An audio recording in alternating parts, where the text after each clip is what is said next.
far as cucurbits go, I think it's very important for the future of cucurbits, especially watermelons in the United States.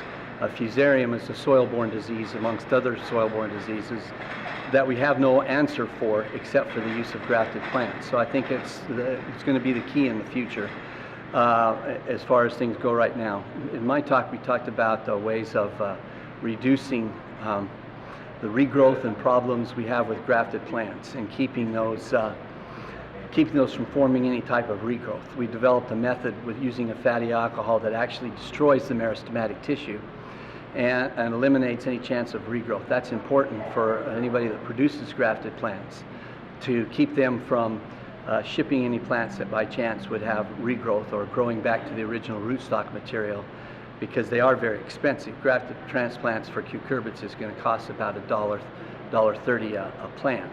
And so when we shift that and it ends up having regrowth, then you have a useless squash out there that just costs you $1.30 to transplant out there. And so you want to make sure that you're producing a watermelon transplant, so you're shipping it to the producer.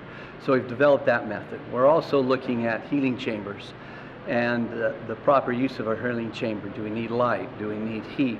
How much heat do we need? Do we need humidity? How to control that humidity? And we're using a dry fog system, which keeps the humidity up but doesn't wet the leaf surface, which causes disease inside a healing chamber. So we're looking at that.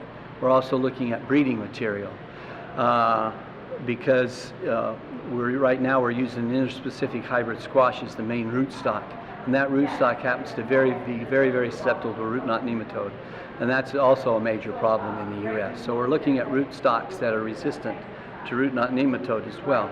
And we've been able to identify some of those with the help of the USDA in Charleston, where I work, and we've been able to come up with a rootstock that we're going to be able to test this year.